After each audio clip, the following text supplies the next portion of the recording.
Good morning guys. Wala po tayong ngayon, live. Mamaya-maya na lang. Ano lang guys, meron akong gagawin. Ayan. Alam ba niyo ito? Sa amin ito, hindi ang pinapansin kasi lason daw. Ignorante tao sa amin. Ayan po oh. Lason daw yan. Ayan. Ngayon, ito ay bunga ng malunggay. Ayan. Nung una, hindi ko po ito alam kung paano gawin. Meron po tayong kapatid dito na na concern. Mapagbigay, binigyan ako. Ayan. Ito po, munggo ito. Ayan. Tapos, ulam na yan kasi hahaluan niya ng sardinas. Ayan. Tipid. Ngayon ito, gagawin ito yung bibiyak-biyakin. Yan. Tapos, panoorin natin ha. Ayan, yung paggawa nito, ganito. Ayan, meron niyang parang nakalinya na siya. Pwedeng anuhin na lang siya. Pero, biyak-biyakin o. Ayan o. Ayan. Yung mga buto niyan, ayun sa ito po ay gamot. Ayan, gamot yan. Ayan, sarap yan. Tapos, ito hinihiwa. Ganyan, no? Sabi ko, paano bang gawin to? Alam nga naman, iluto ko tong malunggay na buo-buo. Sabi, ganito gawin mo. Yan. Yan. Yung kukunin pala yung sa gitna. Ayan po, yung sa gitna. Tapos, ganito lang pala yan. Ayan. Ayan. Ayan, oh. Sa mga Bisaya po na hindi po alam masyado ito, sa parte pong Bicol,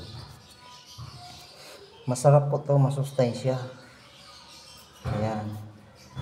Gamot pa po ito eh. Hindi ko lang alam po kung anong mga nagagamot nito, pero gamot po yun. Ayan o. So ang resulta nito, pagka ito ayan na. Ayan na. Ulam na po yan. Salang ko po ito.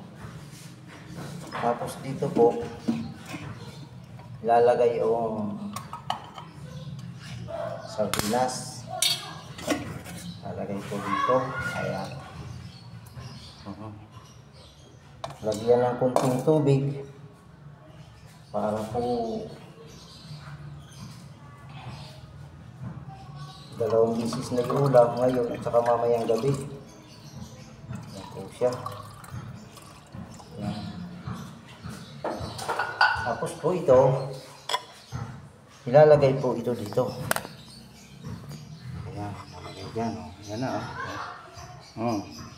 ilalagay yan. Diba ang sarap?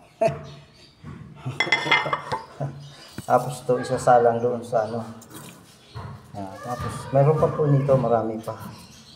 Huwag nga munang isalang. Mamaya pakukuluan. Ang sardinas po ay kompleto na yan eh. May kamatis, templado na po yan. Kaya kahit yan lang po ang ilagay, nalagyan ng mga sibuyas kung ano-ano pa, ulam na. Pero yun po ninyo sa isang haba na ganito. Sa isang haba na ganito. Ayan, mahaba yan. 1 litro yan.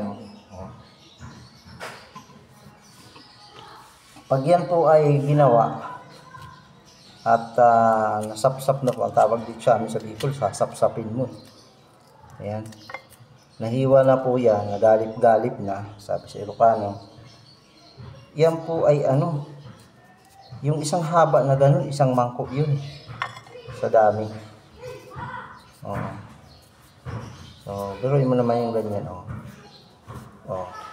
Ayan.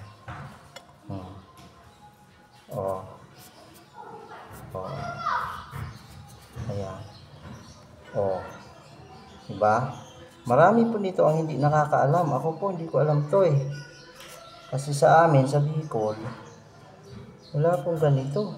Mayroon pero hindi namin pinapansin kasi namulat kami na sabi nila nakakalason daw ang bunga ng malunggay.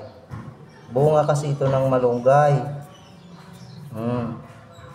Kaya natuklasan ko po ito dito lang po sa parte ng Kailocanohan.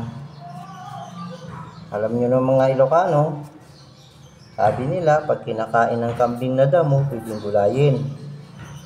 Basta kinakain na damo ng kambing, pwede daw yung lutuin. Depende naman siguro sa damo kasi kung Carabao grass, talagang pagkain nila yun. Wala nga namang Carabao grass eh, gulayin mo.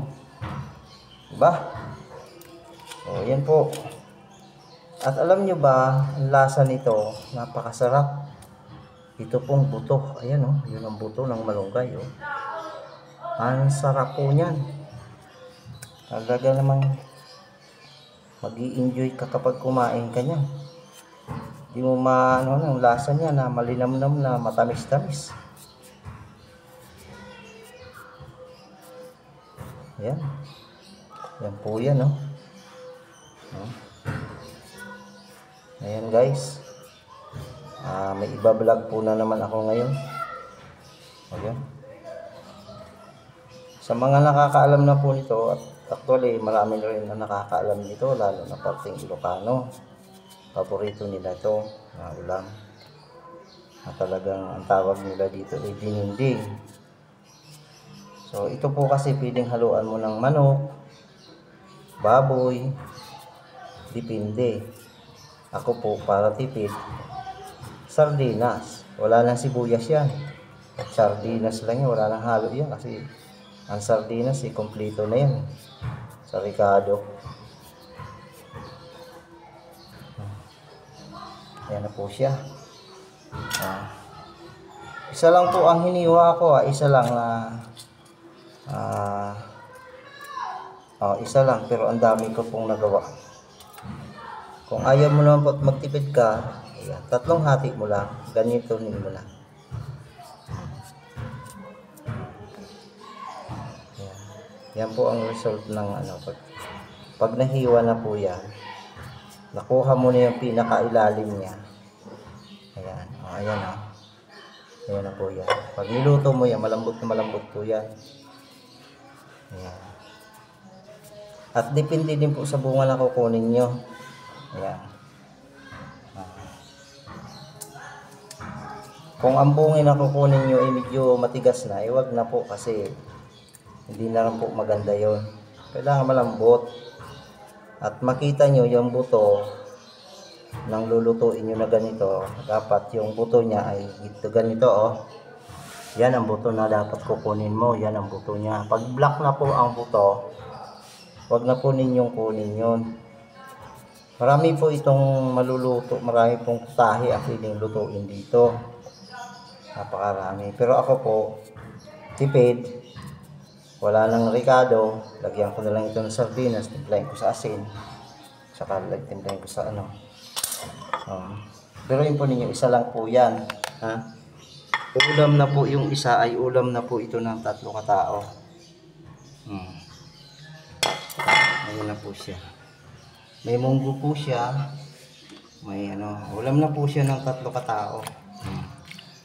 Pero dahil gusto ko pa po nadagdagan kasi masarap po talaga yan, magbibiyak pa ako ng isa. At ang bibiyakin ko dito ay ito na. Alin ba? Kasi meron na pong matigas nito eh. Ito, subukan ko po ito. Titingnan po natin ang laman. Kung ang buto nito ay brown na at itim na, ibig sabihin wag na natin hiwain yun. Matigas na yon. Ayan, ganyan po yan. O, ang dami na po nito pagka nahiwa ito.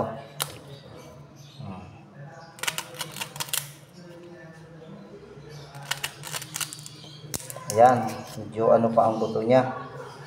Medyo, tingnan natin yung buto. Ayan, green pa. Green, oh. Ayan, medyo malambot pa siya, hindi pa siya black. Pero tingnan natin itong ano, baka ito eh hindi na rin pwede.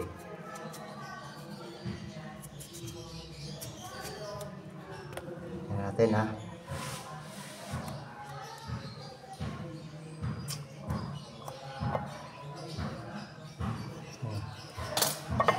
Yung makukuha lang po dito, buto. Buto na lang po ito. Ayan. Yun na lang kasi ang laman nito medyo makulat na. Kaya hindi na po talaga pwede. Buto na lang po makukuha sa kanya.